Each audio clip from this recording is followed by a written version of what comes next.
Galatia 4:19. At unang Tesalonica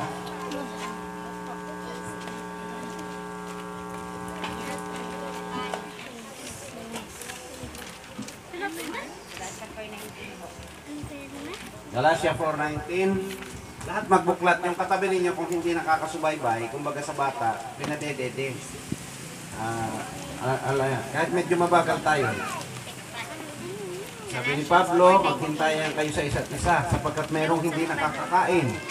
Yung iba'y busog na, yung iba naman di pa nakakakain.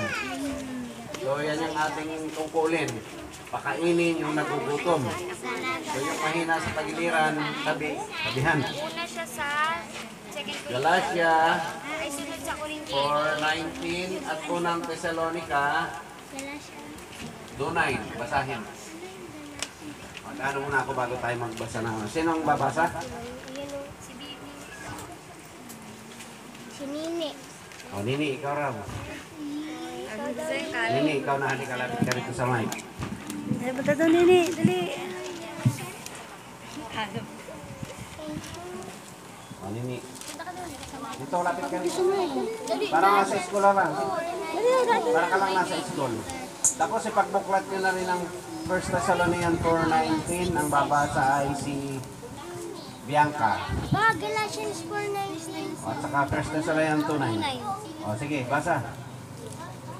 Mga anak ko, dahil sa inyong minsan pa ako nagdaranas ng hirap tulad ng bahagi na nanganganak hanggang sa ganap kayong mga hubog kay Kristo.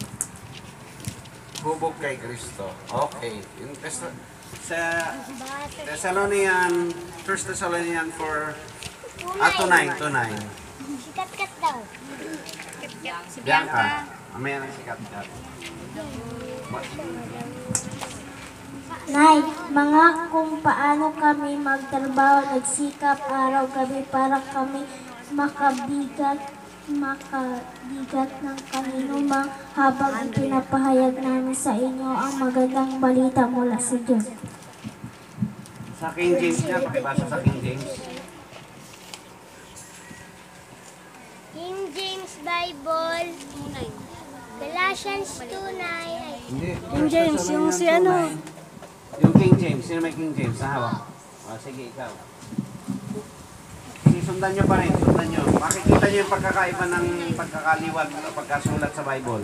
9. Sapagkat inaalala ninyo ang mga kapatid at aming pagpapagal at pagdaramdam amin ang ipinangaral ang Ebanghelyo ng Diyos na kami ay gumawa gabit araw upang huwag kaming maging isang pasanin sa kanino man sa inyo. Okay, sa English, sundan nyo ha. For ye remember, brethren, our labor and travail for laboring night and day, because we would not be changeable unto any of you, we preach unto you the gospel of God.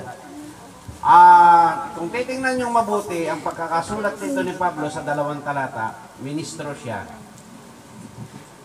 Ministro at ipinapasa niya ito sa bawat pamilya. Tingnan nyo mabuti na i-share ko na ito noon at babalikan ko lang saglit. Yung sinabing nanganganak. Hindi ko na patataasin ang kamay ng mga nanganak dito. At ito, may dalawa akong naalala habang nababasa ko ito kanina. Merong nanganganak na habang siya ay nanganganak, ang sinisisi niya yung asawa niya sa hirap ng kanyang panganganak. Nagsisisigaw, nakarinig na ako ng ganyan. Buntis siya, tapos sabi ng ganon, tingin kayo rito. Tapos, reklamo daw ng reklamo, susunod na taon, buntis na naman. Pero lagi niyang kinagagalitan yung asawa niya pag nanganganak na, hirap siya. So parang ano yan, parang kwento talaga yan dyan sa ating paligid, sa buhay ng tao. Ngayon, bakit kaya? Sapagkat sa katotohanan, ang nagahindahinlan talaga ng pagkabuntis ng babae ay yung asawang lalaki. Mabigat yan sa kanya sa 9 na buwan na kanyang dinadala hanggang sa araw na siya mga anak. Meron siyang tinatawag na sabi niyo, travail. Yung hilab. Yung sa naglilihig babae pa lamang, nag-uumpisa pa lang yan, yung kanyang pagkain, yung pagtulog, yung lahat ng kanyang nararamdaman, hindi siya mabuti. Wala pa akong nakikita na babae naglihi na parang wala. Papunta sa 2 buwan, 3, 4, 5, hanggang sa darating ang 9 na buwan ng kagampanang manganganak ang babae. Ang tawag dyan, di ba, yung isang kaaraw ay nasa hukay. Sino mga nanay ang nakaranas niyan na para mapupukto ang kanyang hininga? Pero kapag binasa mo, nasa na ba to? Sa Marcos ata? Mateo? Sinasabi roon na kapag ang isang babae ay nakapanganak na at tapos na siyang makapanganak, nakita na niya yung kanyang ipinanganak, malilimutan na niya lahat yung kanyang dinanas na paghihirap. Amen ba kayo dyan? At titingnan niya yung bata na kalong-kalong niya, pangiti-ngiti pa, nawawala yung kanyang paghihirap. Nalilimutan niya lahat yan. At alam niyo ba, yung binabanggit ni Pablo ay katulad sa isang panganganak at sa buhay nating isang Kristiyano. Atras muna tayo sa isang mababaw na sitwasyon. Mayroon sa buhay natin minsan, ano ang ating tinatawag na, sa English kasi ang hilab ng panganganak is birth pains. Birth pains. Sabi niyo birth pains. Birth pain. At least naka-English kayo. Yung birth pains, yung hilab ng panganganak ay walang pagkakaiba. Halimbawa sa isang babae, ikaw ay isang Kristiyano, isang kapatiran. Mayroon kang problema sa iyong asawa. Sa aspeto na lamang ng halimbawa, mabisyo siya, lahat ng bilang unbeliever, marami kang problema sa kanya. Marami kang hirap kasama yung nagpapasting ka, umiiyak ka sa Panginoon, sinesharean mo siya, gumagawa ka ng paraan para mabuksan ang iyong asawa sa mensahe ng Diyos. At alam nyo, ang hirap na yan ay napakatagal. Minsan matagal, minsan mabilis. Pero ibig ko sabihin ganito, yung kanyang hilab na yan, yung paghihirap niyang yan, pwedeng dumating ang panahon na tumanggap yung asawa niya. Alam nyo ba, sa isang babae, sa isang asawa, mapababae o mapalalaki, ganun din kahit sa mga lalaki, halimbawa sa mga parte ng isang lalaki, siya ay tumanggap na sa Panginoon, tapos yung asawa niya hindi pa believer. Napakahirap niyan. So ang pagsusumikap niya na madala sa paanan ng Panginoon, maaring mahabang panahon. Marami siyang hirap na katulad ng isang babaeng nanganganak. Pero kapag tumanggap na yan at nagpatuloy na sa Panginoon, then malilimutan mo na yung hirap na dinaanan mo. Abante tayo sa mga anak. At ito ang pinakamatinding battle point. Labanan. Hello, nakikinig pa ba kayo? Yung lahat ng dinadaanan natin, idiretso ko na dito sa programa natin. For so long, ilang panahon din na pinagtyagaan natin, nagtityaga, pagtutulong-tulong, mapapansin nyo, tinitingnan ko, yung iba medyo huwag kayo magre-relax ha, porque sinasabi ko, na nakakabuklat na kayo ng Bible, mabilis kumpara sa ibang church. Hindi siya overnight. May pitikan, may paluan, may sermonan, may galitan, para yung bata makatutok doon sa kanyang ginagawa. At hindi dyan natatapos. Yung bang paglilihi, pag naglihi ka ng 1 buwan, at buntis ang 1 buwan, kinabukasan anak na agad. Hindi pa naman, di ba? Maraming stage. Merong ako naalala. Pag tinutubuan daw ng buhok yung bata, kamot ng kamot. Yung nanay. Ang dami niyang pinaghirapan. Minsan pagtulog, hindi mo maintindihan. May ayaw kainin, may ayaw makitang muka. Mayroong ayaw maamoy. Sabihin ng pastor, lahat yan, naranasan. Okay, sige. Ang sinasabi ko nga ganon, sa sitwasyon ng buhay natin, sa pamilya muna, marami tayong dadaanan na koreksyon. Marami tayong dadaanan na pagpupunyagi of birth pains. Hanggang sa dumating ang punto, balikan ko ulit yun sa Bible. Yung pagbubuklat ng Bible na mag-start ako rito, pati matanda halos hindi marunong magbuklat ng Bible. Yan ay, kung sabi ni Bible, katulad din kayo ng nanganganak, hirap na hirap. At hanggang ngayon, mayroon pa tayong konting paghihirap dyan. Pag na-relax kayo, minsan sabi ko, buklat lahat. Yung iba hindi na nagbubuklat.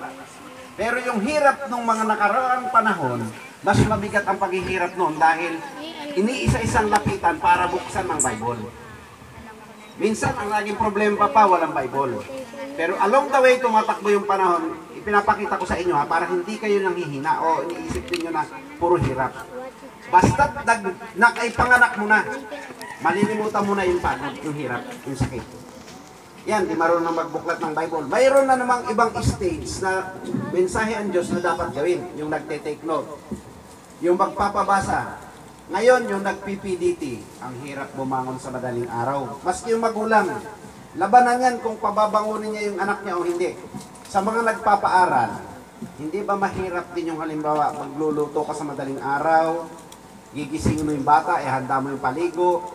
Kung sanay na yung batang maligo, okay lang, handa mo yung notebook, yung baon. Napupuyat kayo. Pero pagdating na nakagraduate na ng grade 6, may laban na naman pag first year yan hanggang grade 12. At gusto nyo makagraduate ng high school. Another level na naman yan pagkatapos ng high school, tumitigil na ba? Kung kaya mag-college, magka-college. Nakita nyo, pero ay salamat, nakagraduate na rin. Umiiyak pa yung nanay, nakagraduate ng grade 6. Another hirap na naman. Pagdating ng 4th year or ng grade 12, nakagraduate, masaya na naman siya. Yung gastos na naman pag nag-college yan, puro hirap na naman. Tapos pag nakagraduate, tuwan-tuwa, naging doktor, naging engineer yung anak, tuwan-tuwa ang magulang at na doon nalimutan niya lahat yung kanyang gastos at hirap. Amen ba kayo dyan? Kahapon ang pinag-usapan namin kasalan, natatakot sila, siyempre malaki ang gastos. Kwenta-kwenta na. Pero alam ko, pag nairaos yung kasalan, maski puro utang, nang hiram ng plato, nang hiram ng kaldero, sinakay sa kalabaw yung kwan, ano ba yan, sa balsahan yung mga gamit, na napakalayong lugar, yung pag-iigib ng tubig, lahat yan. Pero pag natapos na ang kasal, malilimutan nyo na yan. Ang gusto kong ipakita, sa binabanggit ni Pablo,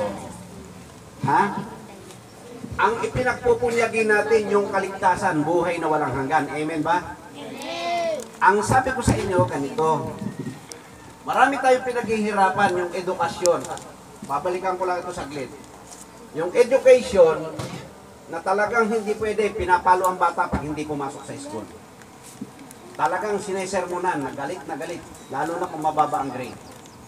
Yung edukasyon, talagang pinagpupunyagihan natin. At hindi masama yan. Nagtagumpay.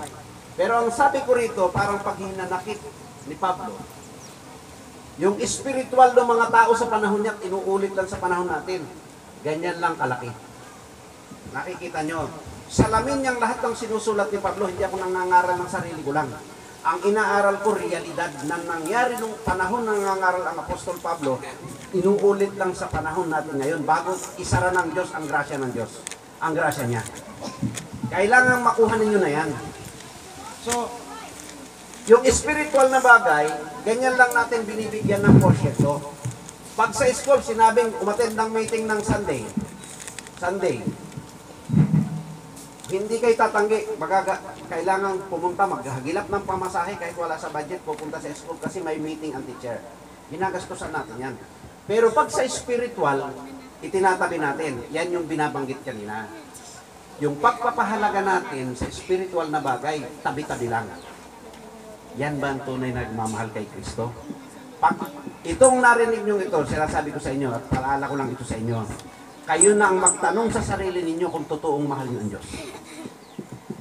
Merong pilay-pilay, kahit na anong layo naglalakad para makarating sa church. At maaga siyang nakaupo sa iglesia. Mababaw lang yan. Yung iba, malapit lang, walang kapansanan, pero ayaw umattend o kaya late palagi. Makikita nyo? Amen ba kayo dyan?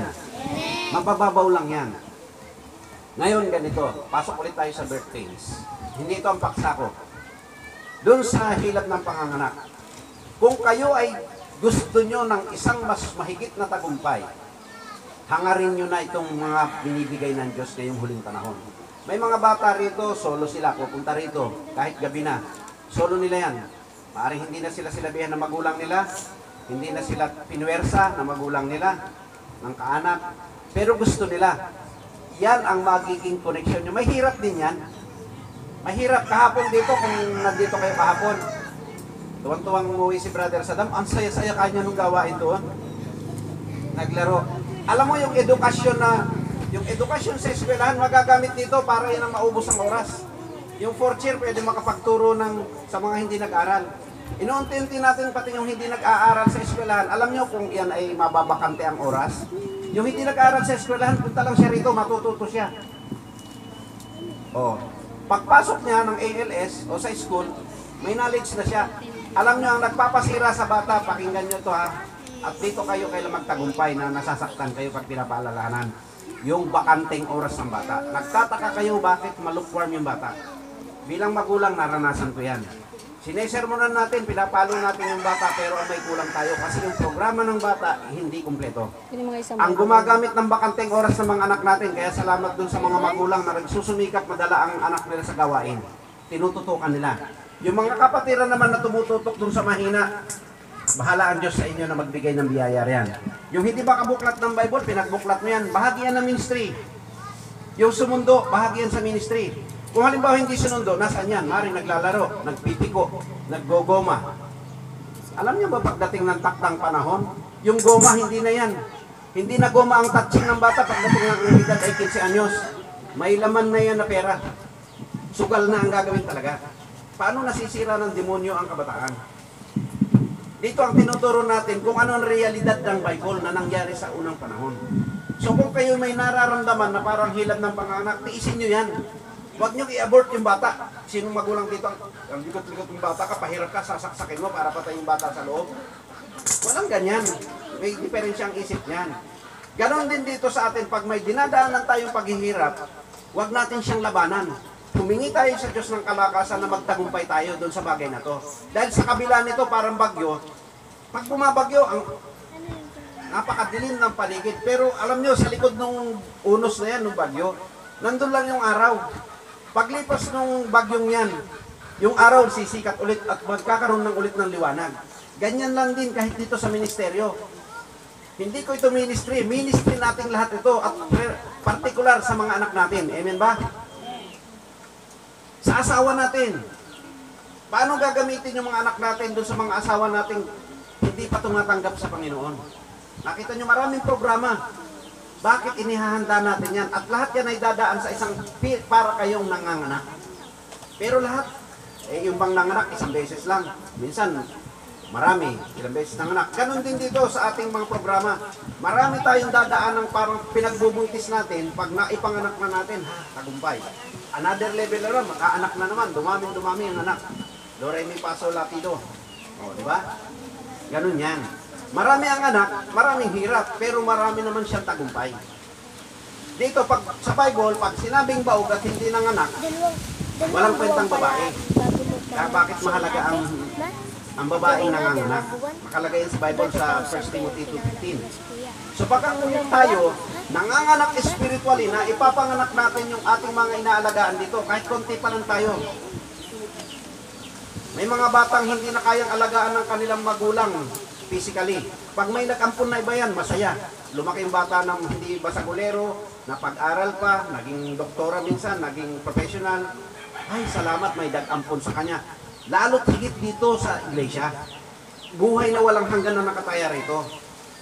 Kaya lagi kong idinidikdik yan sa inyo kasi pag naubos ang panahon, dumakot ka ng buhan at nawala yan sa kamay mo, ano mangyayari? Wala na.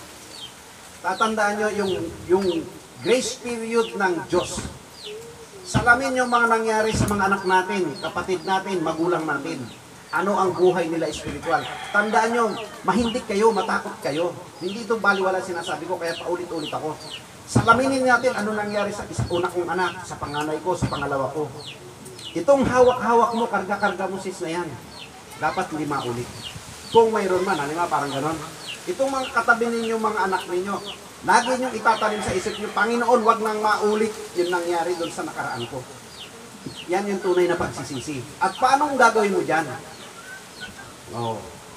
Every time na ako'y nananalangin, tuwing madaling araw, hindi ito naliligtaan. Yung mga sarili kong anak na nahulog, nagka-problema. Ayaw ko nang maulit sa mga susunod. At ayaw ko maulit sa lahat ng bata na nandito. Sa mga nandito. Amen ba kayo? Yung pagdaramdam kong yan, pag ako'y nagsasalita, hindi yan ako'y galit lang. Nagdaramdam ako sapagkat mayroong kayong minamahal ng mas higit sa Diyos. Nakikita ko yan. Kasi pag hindi mo pinapahalagan ang mensahe ng Diyos, ang unang nasasaktan ay ang Diyos at yung taong kanyang pinagkatiwalaan sa kanyang mensahe. Hindi ito personalan, tandaan nyo. Dahil kung ako'y pumunta rito sa Manghero, para mamersonal na lang ng tao, hindi na ako gagastos ng pamasahe. Hindi na ako magbumotorsiklo ng 12 oras. Doon na lang ako manginis sa Kogyo, sa Antipolo, sa Rizal. Amen ba kayo? Kung may kaya akong inisin dito, mayroon din akong pwedeng inisin doon kung pang-inis lang ang aking lakad eh. Nakikita nyo? Pero tandaan nyo itong sinasabi ko sa inyo, sikapin nyo lang, humingi lang kayo ng kalakasan sa Panginoon. Pagdating ng panahon, yung sinasabi ko sa inyo, at nagtagumpay kayo, pasasalamatan nyo ang Diyos. Kahit di nyo na ako pasalamatan. Kasi pag pinasalamatan nyo ang Diyos, alam nyo na ang gagawin nyo eh. Maglilingkod din kayo ng tapat sa Diyos at ipaglilingkod nyo itong mga batang ito. Gusto ko lahat ng batang narito maging lingkod ng Diyos. Amen ba? Pag hindi mo sinunod ng programa, hindi yan magiging lingkod ng Diyos. Tandaan nyo. Hindi yan magiging lingkod. Sayang lang, nakalong-kalong mo, ayaw mo pang dapuan ng lamok, ayaw mo dapuan ng langaw. Pag mayroong duming konti rito sa labi yung bata at dumedede, pinupunasan agad. Napaka-metikuloso pagdating sa ganun. Pero pag dito sa mensahe ng Diyos, hindi metikuloso ang tao. Hindi nila sinisino. Amen ba kayo dyan? Amen! O, palakpakan natin ang Panginoon. Buksan nyo ang Mateo 13. 27 hanggang 30. Ang magbabasa ay si John Ray. Matthew. 13. At ang susunod na magbabasa, Kat-kat. Di ba papasabi mo si Kat-kat? si Katkat. Sige nga.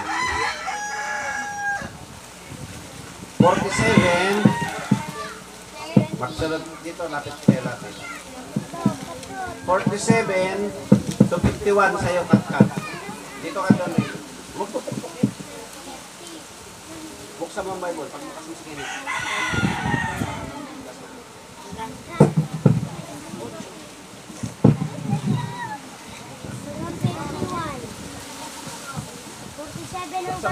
Pa, 47 hanggang 51. Pag-aaral ng langit ay katulad ng isang malaking lambat sa Teka. Hindi pa lambat yan. Tungkol sa muna sa kanyan. 27 to 30. Ayun. Hindi ikaw ang magbabasa. Matthew 27 to 30. Siya muna pagkatapos niya. 13, 27 to 30.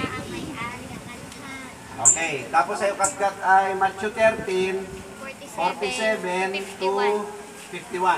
Okay, sige, basa. Sundan nyo pa rin, sundan nyo. kahit pumunta ang mga pusan sa may-ari ng bukid at nagtanong, hindi po ba mabuting bilhin lamang ang inihasik ninyo sa inyong bukid? Bakit po may damo ngayon? Sumagot siya, isang kaaway ang may kagagawa nito. Tinanong siya ng mga utusan. Bubunutin po ba namin ang mga damo? 29. Huwag ba kamubunot pati ang mga trigo? Sagot niya. Kaya hayaan na lang ninyo lumanggo kapwa ang damo at ang trigo hanggang sa aniyan. Pag-aani, sasabihin ko sa mga kapag-ani, iipunin mo ninyo mga damo at inyong pagkikis-pikisin at saka sunugin. Pagkatapos, ipunin naman ninyo ang trigo sa aking kamali. Okay, sige, basa ka. Babalikan ko na lang sa English. 47 to 51. Sundan nyo lahat. Ang kaharian ng langit ay katulad din ng isang malaking lambat na inihagis ng ay salawa at nakahuli ng sari-saring isda. 48. Nang maupo ay mapuno ang lambat, hinila ito sa pampang. Naupo ang mga tao habang tinitipon nila sa sisidlan ng ay ang mabubuting isda at itinatapon naman ang mga isdang hindi makinabangan. 49. Gayon din ang mangyayari sa katapusan ng daigdig. Darating ang mga anghel, ihihiwalay ang masasama sa mga matuwid, 50, at ihahagis ang masama sa sa naglalagab ng apoy dooy mananagis ay mananagis sila at mga ngalit ang kanilang mga ngipin. 51. Nauuna na ba ninyo ang lahat ng ito? Tanong ni Jesus. Opo, sagot nila. Amen. Tayo yumuko at manalangin. Ama naming Diyos at mapagpalang Ama, 2,000 taon na bago mo binigkas ang mga salitang ito, Panginoon, sa iyong mga disipulo. Ngunit patuloy, Panginoon, na umiilang lang. Patuloy na nababasa ng napakarami, Panginoon, ang mga katagamong ito, Panginoon, sa iyong mga talinhaga na hanggang sa ngayon ay hindi naunawaan ng marami. At kung nauunawaan man, O Lord, ito ay pinagwawalang bahala lang ng napakarami, O Lord. Mananampalataya, hindi mananampalataya, at nagkukunwaring mananampalataya. Dalangin ko sa umagang ito, Panginoon, na ikaw ang magbigay ng kaunawaan sa mga nakakarinig ng salitang ito. At dalangin ko, Panginoon, na ito ay maging kalakasan nila, maging tungtungan upang makita nila kung ano ang plano, lalo na ngayong huling panahon. Sa mga kaluluwang narito, O Lord, dalangin ko na ikaw ang mangusap at magbigay sa kanila ng kaunawaan at kalakasan upang mapagtagumpayan ang mga bagay na mahirap sa sanlibutan ito. Kung saan kami titindig, Panginoon, sa kalalagayan ng mga nasa talinhagang ito. Dakilang Ama, ikaw po ang manguna sa bawat isa sa amin at ikaw ang magpahayag. Dalangin ko, Panginoon, na ang mga kapatid naman na wala rito, ikaw ang magbigay sa kanila, Panginoon, ng inspirasyon sa amang lugar sila naroon. Dalangin ko, Panginoon, na ikaw ang manguna. Sa pangalan ni Jesus, amen. Palakpakan natin ang Panginoon. Sabi natin, praise the Lord. Praise the Lord! Gitaan mo nga itong dalawang to. Gitaan mo yung dalawa. Pagka, yung katabi nyo, titingnan nyo. Isa yan sa training natin kahit nasa church tayo, okay lang yan. Hindi tayo katulad ng ibang church na para bang solemn na solemn. Kung ano yung dapat na correction kaagad, gawin kaagad. Pag may nakikita kayo malikot o hindi nakakasubaybay, tabihan nyo tapos sabayin nyo. Para masanay silang sinasaway ng marami. Ang lahat marunong magsaway. So, babantay-bantayan nyo yung mga hindi yung iba naglalaro, ganyan. Yung iba hindi nagbubuklat. Kasama yan sa pagtutulungan natin. Mas ako'y paulit-ulit at minsan nakukulili kayo na para kayong naiinis. Kailangan gawin natin yan. Kasi pag wala nang nagsaway, at may gusto kong pakita, pumunta ako sa naka-attend ako sa isang church napakalaki sa Davao, sa Tagum, yung UPC.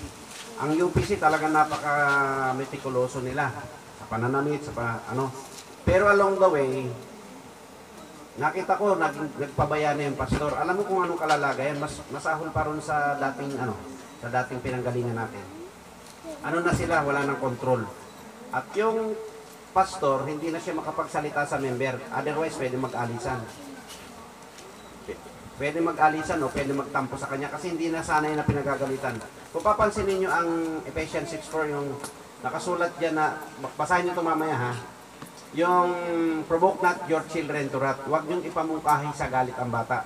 Alam mo kung paano nagagalit ang bata? Ay di naipon-ipon yung kasalanan ginagawa niya at saka mo siya hahambalusin. Mawa 163 ka na. Ano mo ginagawa mo? 163 ba? Alam mo, ang bata, pag pinababayaan mo makulit siya, sige lang ng sige, tapos saka ka nagalit, naaalala mo, at saka mo ngayon hahambalusin ng walang tigil na gulpi, diyan nagkakaproblema, sasama ang ng bata. Pero kung halimbawa, maliit pa lang ang ginagawang kasalanan, tulad sa magnanakaw, pag maliit pa lang ang kanyang ginagawang kasalanan, naaagapan mo, hindi siya lalaki. Nasasanay siyang kinokorek siya. Pero pag pinabayaan mo siya na lumaki na ang kasalanan, saka mo ikokorek, batakan yan, labanan yan. Amen ba kayo dyan? Amen. Kaya yung mga kabataan nung araw, gumanon lang ang nanay, di ba Nanay Andrea? Gumanon lang yung nanay mo sa'yo. Iniisip mo na anong mali mo. Ang kabataan ngayon, dahil nakukonsinti, botlog na sabi ng taga-Quezon ng mata, labas na unlated ng magulang, nagtataka ka bakit hindi pa sumusunod, titingnan ka pa, aasarin ka pa ng bata. Kristiyano ba talaga yan? Yan ang tatanungin. Ang bagsak nyo naman yung pastor. Yung pala umaattend yan ba tinuturo ng pastor mo? Hindi na sabihin, yan ba tinuturo ng magulang mo, ng pastor mo? Ang unang tinatamaan dito yung pastor. Di ba? Maski sa sarili kong anak. Kaya gusto ko, pag may mga nagko-correct sa anak ko, dati ako'y nagre-reklamo, ako ay napipikon, pinagsisi ko yan sa Panginoon. Sabi ko, Panginoon, turuan mo ko. Aba, ay talagang doon sa Kogyo, sabihin ko sa inyo, walang pwedeng manita sa anak ko. Pag hindi, kulang na lang, gulpihin ko eh. Takot sa akin lahat ng manggagawa ron. Ano nangyari sa mga anak ko? Naging pasaway yung mga nauna. Kaya nagsisisi ako. Ang gusto ko, dumami ang tagasaway sa aking mga anak. Dumami ang tagapag-alaga na mayroong magkokorek. Eh isipin mo buong paligid, gagawa pala ng mali ang anak mo, may nakabang ng magsasaway. Di ba? Yan yung ating kailangan. So sa ating puso, kailangan pag-ano natin yan. Dito nakabatay sa binanggit kong talata. Tingnan yung mabuti. Ang Panginoon pag nangaral, dalawa ang paborito niya lagi. Ang number 1 ay ang isang mangingisda. Sabihin nyo, fisherman. Fisherman. Ayun, no? Hindi fisherman. Fisherman. Oh, fisherman. Fisherman o mangingisda. At ang isa ay farmer. Sabihin nyo, farmer. Hindi farmer, farmer. Amen. Sabay na natin. Ano ba naman yan? Ba't kailangan mag-English pa? Pag dating mo ng high school, kailangan mo yan. Amen. Tingnan nyo doon sa unang parabolang ginawa ng Panginoon. Mayroon daw nagtanim at inobserbahan ng ano yan. May inobserbahan yung mga disipulo niya habang nagkukwento siya. May nagtanim daw ng mabuting binhi. Tapos sinatanong niya, bakit may tumubo? Ang itinanim mo lang naman, Panginoon, ay yung mabuting binhi. Bakit may tumubo rin kanyang kakaiba? Balik muna tayo sa pamilya. Sa'yo nagmana yung anak mong yan eh. Hindi naman sa akin. Parang ganun. Naintindihan niyo ako?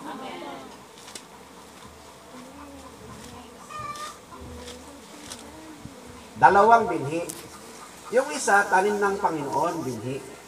Pero pagdating ng takdang panahon, may tumubo rin, sumabay. At ito ay hindi natin gagawing individual. Realidad sa buhay ng anak natin o pamilya, sarili natin. May dalawang binhing nakatanim sa atin. Kaya bakit mayroon tayong masama at mabuting ginagawa kung minsan? Huwag mo kong galawin, Joseph. Gagalaw tong... Tinitipulan ng Panginoon sa isang taniman, walang iba ang taniman, tayo natin mismo. Nataniman tayo ng binhi ng serpente at dati tayong may tanim ng binhi ng Diyos. Mula tayo sa lahi ni Eden, ay ni Adan. Amen pa kayo dyan? Ibalik muna natin dito sa garden, sa halamanan. Alam nyo, nung itinim yan, nagtanong yung mga disipulo, Panginoon, bakit? Ang tinanim mo lang naman yung mabuti, tapos ito, alam nyo ba, pagkagabi, pag alis ko, sabi ng ganon, ayon doon sa istorya, sumabay din yung kaaway, nagtanim din ng masamang binhi at nag-ano rin, tumubo. Aba, minsan mas maganda pa ang tubo ng masamang damo eh. Kaya nga ginagamas natin yan eh. Kasi sinusurpo, sabi ng mga nagtatanim ng sa maisan. Kasi minsan mas malakas pang kumain ng sustansya ng lupa, yung masamang damo sa mabuti. Ano ang tanong ng mga disipulo? Panginoon, ang gagawin ba namin? Gagamasin namin? Ay, hindi. Hayaan mong lumaki. Takbo muna tayo sa sitwasyon natin. Hinahayaan ng Diyos na may mga lumabas na hindi mabuti sa kalagitnaan natin. Sapagkat nakakapagpatibay yan. Sa ugali natin mga magtatanim, pag hindi mo ginawasan ang iyong pananim, ay hindi talaga mamumunga. Pero yung Diyos baliktad eh. Ang ginawa niya, pabayaan mo. Patas ang Diyos kahit dun sa masama. Eh sa totoo lang, si Satanas, isang ganun lang ng Diyos, wala na dapat, di wala ka ng sakit. Pag ginanon niya, wala nang kamatayan mo. Wala nang paghihirap, walang lindol, walang bagyo, walang insektong kasama. Isang ganyan lang ng Diyos. Pero bakit pinababayaan ng Diyos? Kasi sa kabutihan natin yan. Sulat nyo ang Romans 8:28. Sa kasulat doon, all things works together for good to them that love God.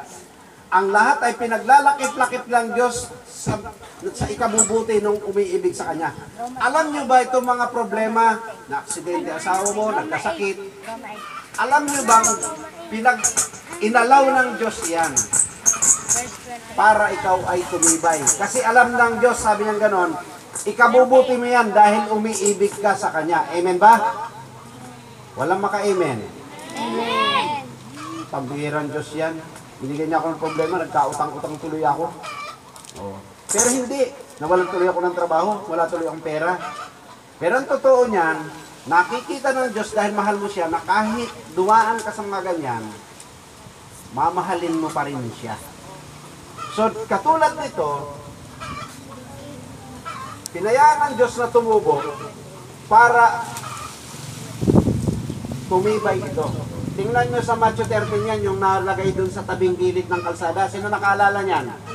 Yung nagtanim, yung pangatlong itinanim ay mayroong halaman na pumunta sa dawagan.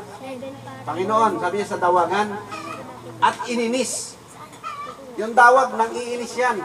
Yung masasama, iniinis tayo para tayo ay mapundi. Ngayon, pansinin nyo, dalawang binhi, individual. Ilagay nyo ang sarili nyo ngayong oras na to sa isang binhing ito. Alin kaya ako sa dalawang to? Alin kaya ako rito? Ako kaya yung mabuting binhing na itanim ng Diyos o yung masamang binhing na itanim ng Diyos? Ang sabi niya ro sa talata, pagdating ng 30, hayaan nyo lang, ang gagawin na lang dyan, pagdating ng araw, gagamasin lahat yan, ibabandel, itatali yung masama, itatali itong mabuti, dadalhin ka niya doon sa bangan ng Panginoon yung mabuti. Ito naman, saan dadalhin? Susunugin. Ganun lang dyan, i-impyerno. Dito sa atin, tandaan nyo, pakiramdaman mo saan ang kategorya yan bilang individual.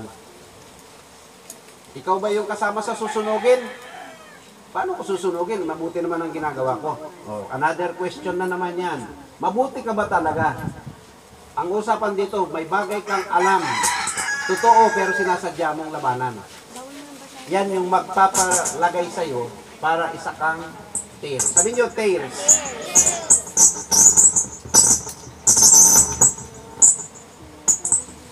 So, ito ay apply sa individual. Basta natin yung talata ng ano. Ilan to?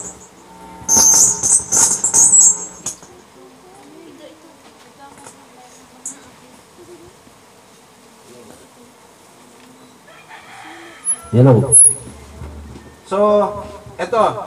Balikan natin. Buksan niyo ulit yung Bible nyo. Sa 47.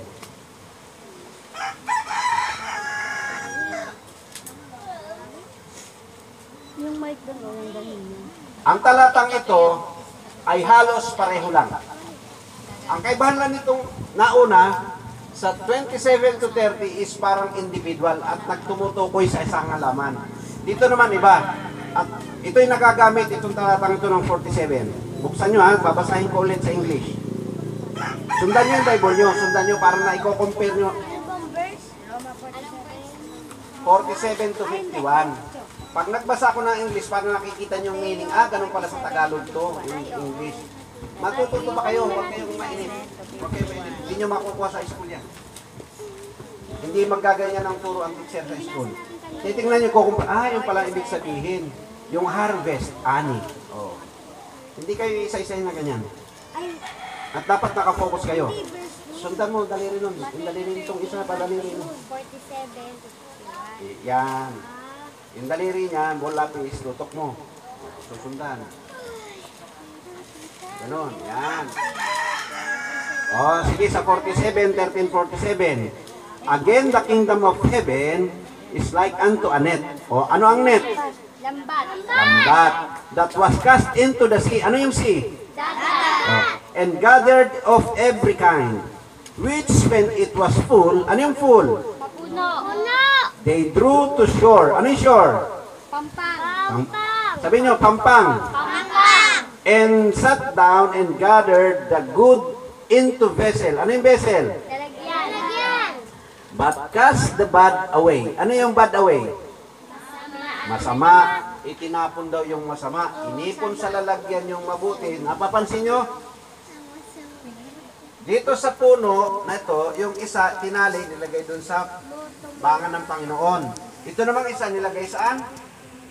Sa nugan. Tuloy tayo. Unti-unti lang natin. 49. Dito pa lamang, pag binabasa mo to, makikita mo na kung saan ka ilalagay. Hindi ka sumunod eh. The good into vessel, but the cast the bad away. So shall it be at the end of the world. The angel shall came forth and sever the wicked. Ano yung wicked? Masasama. Sabihin nyo, sabay-sabay. Masasama. From among the just. And shall cast them into the furnace of fire. There shall be wailing and gnashing of teeth. Jesus said unto them, have ye understood all these things? Ano sa Tagalog yon? Have you understood all these things? Naintindihan niyo ba? Naintindihan nyo ba ang lahat ng ito? Tingnan nyo mabuti. Dito, tanim, dito net. At ito ay apply sa panahon natin. Kung mababasa nyo ang mensahe ni Brother Branham, inilagay niya ito ngayong huling panahon. Alam nyo ba ang mensahe ni Brother Branham? At itong minemensahe natin. Hello, pakinggan nyo mabuti. Bakit ko ito itinuturo at open tayo sa lahat ng denominasyon o sekta? Pansinin nyo ang buong sangkakristyanuhan.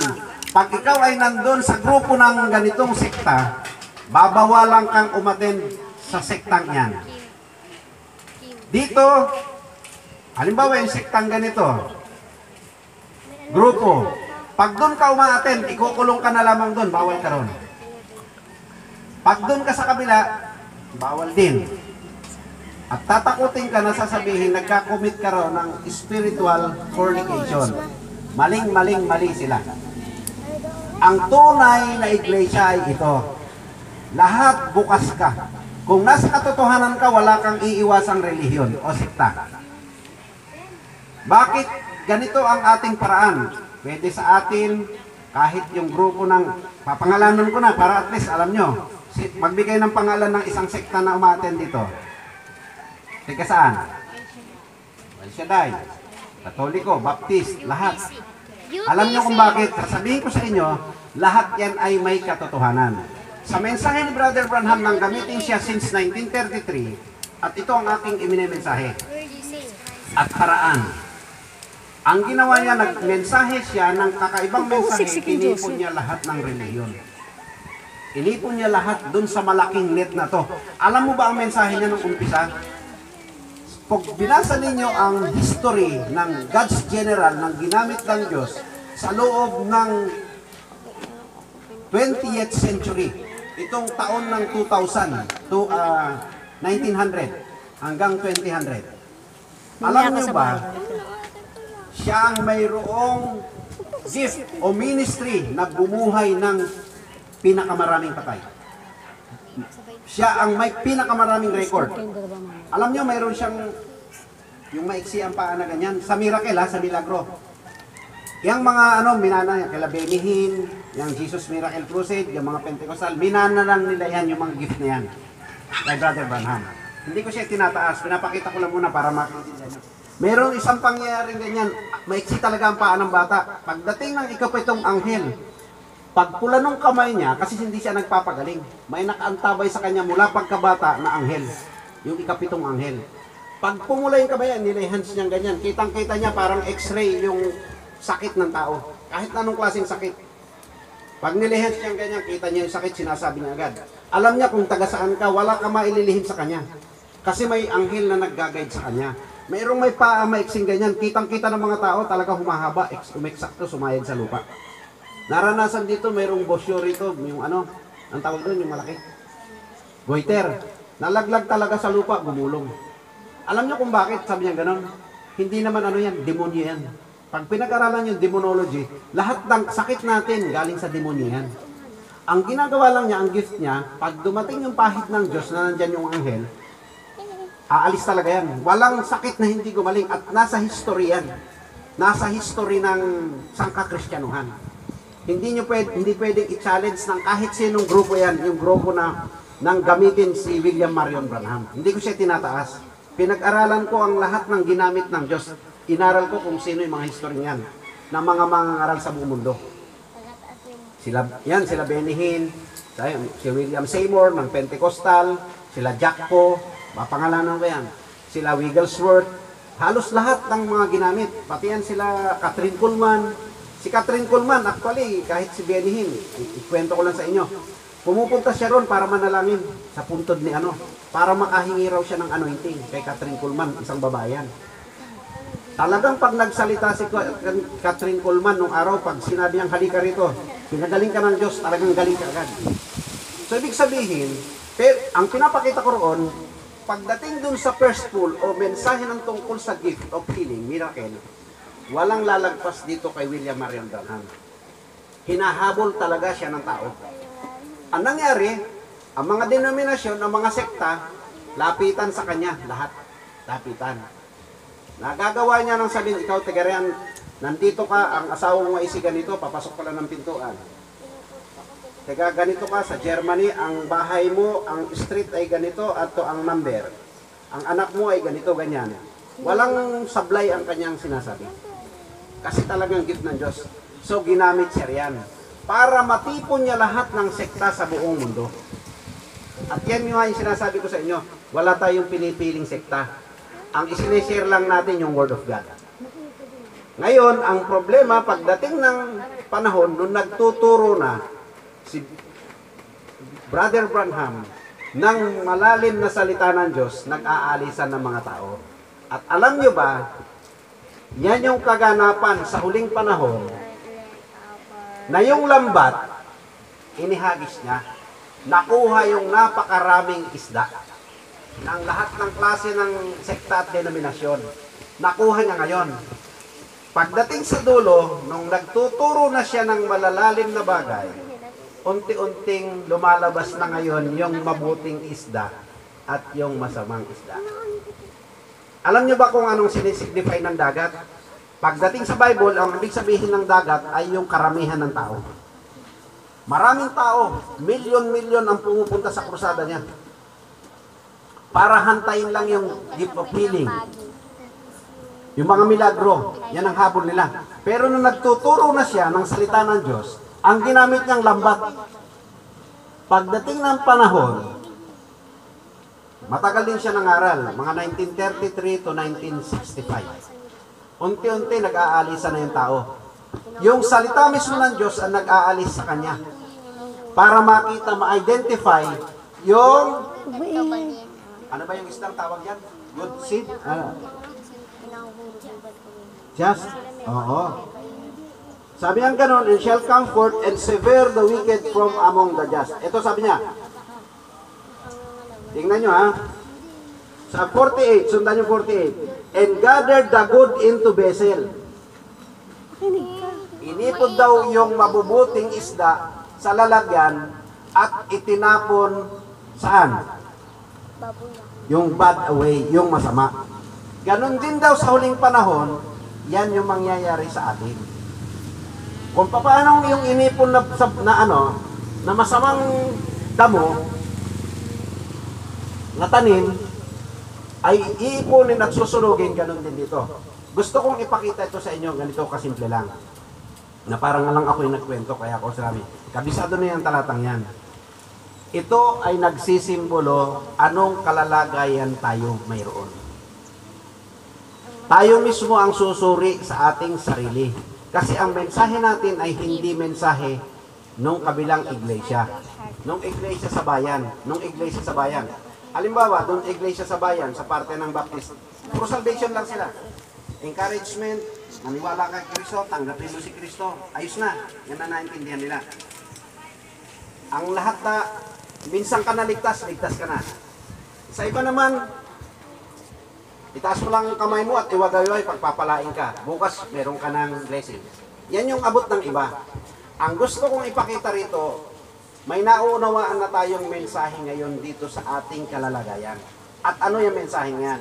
Tulad na sinasabi ko sa inyo yung kategorya ng hukom. Ito mismo ang maghahatol sa atin. Ganito magiging hatol sa atin. May mensahe kang naririnig na ngayon at ikaw ngayon ang makakaalam kung ikaw ay mabuting isda at masamang isda. Amen ba kayo? So, ikaw ba yung mabuting halaman? Masamang halaman o mabuting halaman? Ikaw mismo ang makakakita niyan sa kalalagayan mo. Kaya ko ito sineshare, matagal na itong isineshare ng lahat. Ngayon, ganito. Ang kanilang pinatutungkulan sa talatang ito, yung mga lasinggero, mga babaero, manginginom, nagbibisyo sa labas. Yan yung kanilang pinatutungkulan nito sa pagkakaintindi nila. Kaya yung nasa loob ng iglesia, tuwang-tuwa, hindi kami masamang damo. Yung nasa loob ng iglesia, hindi sila masamang isda. Sila ay mabuting isda. Yan ang palagay ng marami. Umaasa ang nasa loob ng iglesia na yung nasa labas, yung hindi sumama rito sa loob ng iglesia. Kaya yung iba, yan, iglesia ni Kristo. Pag hindi ka pumasok sa iglesia ni Kristo, hindi ka ligtas. Tiwala na siguro. Sumama lang sila sa grupo, tingin nila ligtas na. Walang pagkakaiba yan dito sa atin. Na akala mo kasama ka rito na mas malalim ang mensahe kumpara sa kanila, ay ligtas ka na. Ayaw ko kayong paasahin mga kapatid. Tatandaan nyo ha, hindi ako madaya na para dumami lang tayo. Lilibang-libangin ko kayo doon sa mga bagay na okay lang. Sisingilin ako ng Diyos diyan, tandaan nyo. Sisingilin ako ng Diyos doon sa pahayag na ipinagkatiwala niya sa akin. Tapos hindi ko ituturo sa inyo ng totoo o sasabihin sa inyo ng totoo, ako na mismo ang pinakamandarayang mangangaral sa buong mundo pag ganyan ang ginawa ko. Amen ba kayo dyan? Kasi mas maliwanag ang pagkaunawa ko sa Bible kumpara sa iba, sa aking pagkakaintindi. Pero kung hindi ko sasabihin sa inyong katotohanan, dinadaya ko kayo. Nakikita niyo mga kapatid? Ngayon, wag na nating ipalagay na yung itataling mga masasamang damo ay sila. Yung isdang itatapon na masama ay sila. Susuriin natin at ito ang ipanalangin ninyo at hingin nyo sa Panginoon. Kung nakakakita kayo ng pagsalangsang sa sarili natin lang, tayo na rito. May pagsalangsang tayo at hindi tayo nagbebereyan sa kanyang word, sa attitude natin. Yung sabi kanina yung inireport niya, medyo dadagdag ko to para at least mabalanse natin. Mabalanse natin. At gusto kong dagdagan to. Baliktad kami dito ni Richard Gann. Bagamat si Richard ay kaibigan natin, isa siyang sikat na mga ngaral sa buong mundo. Pakita mo nga yung booklet para makita niya. Ayan yung buklit daw. Ito ay matagal kong kaibigan to. 5 beses ko na itong naipa-preach. So by December, iimbitahan ko siya rito sa Pilipinas. Kung may pagkakataon kayo sa mga makay sa Antipolo, mga 3 days na gawain, iimbitahan ko siya. Ito ang huli niyang aklat. Matagal ko, personal ko siyang ka-sharing. Isa siyang Chinese. Singaporean. Dito ako lumago sa kanyang aral. Nagamit ng Diyos ito sa akin si Richard Gann. So, meron kaming pagkakaiba at gusto kong ipakita sa inyo. Sa sineshare niya kanina yung kay Oyan. Dito lahat, makikita natin ang kalalagayan natin. Ang sabi niyang gano'n, sabi niyang Brother Branham, I rather fellowship with a person with wrong doctrine but have right spirit. Mas mabuti pang makisama ako sa tao na mali ang aral pero tama ang espiritu. Kaysa sa isang tao na tama ang doktrina niya pero mali ang espiritu. Naintindihan niyo ako? Di baling makisama ako sa tao na mali ang aral basta tama ang espiritu. Kaysa sa isang tao na tama ang aral pero mali ang espiritu. Bakit kaya ganon? Pakinggan niyo mabuti ha. Pag tama ang ugali mo at espiritu mo, maski mali ka ngayon, at ikaw ay berean, mapagpakumbaba ka, hindi ka palahaton, hindi ka agad naghahabol, hindi ka nagsasara, ipapakita rin ng Diyos unti-unti sa iyo yung tama. Amen ba kayo dyan? Ano ang mali ng mga simbahan ngayon sa paligid natin? Sasabihin ko sa inyo. Mula sa pinanggalingan natin at kaya kong patunayan. Ayaw makinig, sarado. Huwag kang makikinig sa kanila, madadaya ka. Kahit tama pa ang tinuturo mo ngayon, kayo, halimbawa ngayon, tinuturuan ko kayo ng tama. Pero tuturuan ko kayong magsara at huwag nang makinig. Mamaliin ko ang espiritu ninyo. Dadalhin kayo sa kapahamakan. Kasi sarado na kayo, wala na kayong ibang papakinggan. Amen ba kayo? Ang gusto lang nilang pakinggan yung sarili nilang leader. Lahat ng group ngayon, ganyan. Huwag kang makikinig sa kanila, madadaya ka. Dito ka lang. Nakakarinig na ba kayo ng ganyan? So ganito, Si Brother Gan, sabi niya, dapat daw right doctrine kaysa right spirit. Kaysa right spirit. Ako baliktad. Dapat tama ang espiritu mo. Sino rito ang nakakaintindi ng kumpletong Godhead? Taas ang kamay. Eksakto yung Godhead niya. Maliwanag. Yung maliwanag. Isa lang ang Diyos. Kaya nyo bang detalyehin yan? Halimbawa, maliwanag. Naintindihan nyo? Ikaw, Sister, Brother Saddam, alam mo nang i-share yung Godhead natin? Hindi pa. Hindi niya alam yung tamang doktrina. Pero patuloy siya umaaten, nagsisikap, nagte-take note, sinusunod niya, nagpapabasa siya, nagpipiditi siya. Pwede kayang bago mag-rapture, maintindihan ni Brother Saddam yung Godhead? Hello? Amen. Ikaw, Sister Nieva, maaring di mo pa naintindihan yung baptism. Alam mo na ba yung baptism? Maaring ang alam mo, pati binyag. Kaya mo bang i-share yung bakit binyag? Di ba? Sa mga Katoliko. Pero dahil hindi mo kasi alam yung maliwanag sa Bible, pero unti-unti, patuloy kang umaattend sa gawain, bukas ka, hindi ka nagsasara, pwede bang ipakita ng Diyos mga sa ilang panahon yung maliwanag sa Bible sa'yo? Amen ba kayo dyan? Yan yung tama. Pag tama ang espiritu mo, pwede kang itama ng Diyos sa dulo. Antay ka lang. Yan ang gusto ko sa inyong idagdag, mga magulang. Pag tama ang espiritu ninyo, tatagos yan kahit sa mga anak at mga mahal nyo sa buhay. Pag ikaw ay nagsara at ayaw mo nang ituloy, gagayahin ka ng iyong anak, hindi na rin itutuloy, bad spirit na yan, wrong spirit. Hindi ko pa naiintindihan eh. Kung hindi mo pa naiintindihan, tuloy ka lang. Pero pag nagsara ka na, yan ka na matatapos. Ngayon, gusto kong ipakita na sa inyo rin. Sa amin, doon sa atin sa Kogyo, marami akong nakasama manggagawa. Kabisado nila ang Godhead. Si Kristo ay hindi pala siya ang Diyos. Ang Diyos pala yung kanyang Ama. Memoryado yan ng marami ngayon. Laging ginagamit ng talata, John 17:3. At ito ang buhay na walang hanggan. Hello? At ito ang buhay na walang hanggan, ang makilala kanilang iisang Diyos na tunay. 1 Corinthians 8:6. Sa ganang atin ay may isang Diyos lamang, ang Ama, na sa Kanya nagmula ang lahat ng bagay. At mayroon tayong isang Panginoon, ang Panginoong Hesukristo. Kabisado, memoryado. Pero may itinuturo sa Kanya na mag-PDT ka ha, magpabasa report ka sa bahay ko. Ayaw ko. Huwag mo akong turuan. Pastor ako, manggagawa ako. Palagay mo kaya, may pakinabang sa Kanya yung tama niyang Godhead? Yan yung gusto kong ipakita sa inyo. Ang importante sa atin, tandaan nyo. At dito ko tatapusin, makinig kayo mabuti. Sa mga binanggit ko, masusilip mo na kung sino ka.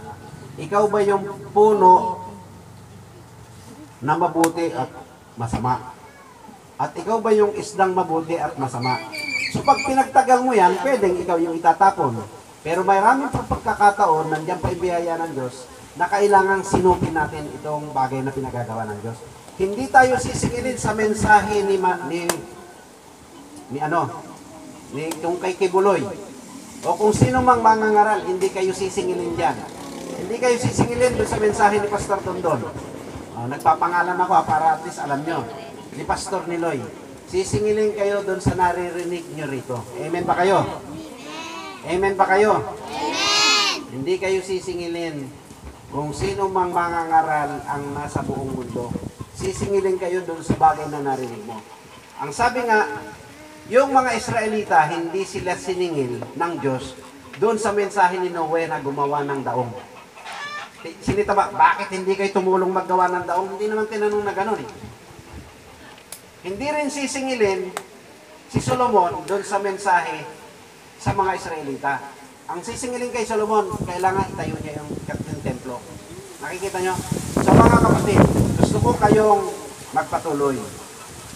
Kung ano yung narinig ninyo, ano ang inyong natututunan, naiintindihan, panghawakan ninyo at inyong tuparin. Sabi sa talata, buksan nyo, sabay-sabay nating basahin. Revelation chapter 1 verse 3. Dito tayo magsasara. Revelation 1 verse 3. Ito na. At ito'y paalala sa Israel. Pwedeng narinig mo, pwedeng mong naintindihan, pero ayaw mong gawin. Sige, sabay-sabay. Revelation 1:3. Pahayag 1:3. Basa. 1-3. Mapalad yaong bumabasa at nakikinig at tumutupad sa mga Tungkol sa mga Revelation, hindi Judas. Yan, 1:3. Pahayag. Okay, blessed are those who ano? magkita ng bumabasa. Read it Magkita ng pagpeta ng dito sa katagtag. and hear the word of this prophecy. So, nakikita nyo, mapalad daw yung bumabasa, nakikinig, at tumutupad. Hanggang 51 ako. So, kailangan tuparin natin yung mga naiintindihan natin. I hope, huwag maging pabigat sa inyan. Kasi totoo, mayroong kayong dadaan ng birth pains. O mayroong kayong dadaanan. Tandaan nyo, hindi kayo magkakaanak kung hindi kayo mabubuntis. Hindi rin kayo magiging anak yan, pag hindi nyo ipinanganak. So, ganun lang. Pag nabuntis ka, mahihirapan ka. Pag ipinanganak mo, mahihirapan ka. Pero may anak ka. Ganun din dito sa atin. Pag ikaw ay lumagay sa iyo ang totoong mensahe, mabubuntis ka spiritually. Kailangan ipanganak mo yan. May hirap kayo, tatandaan nyo.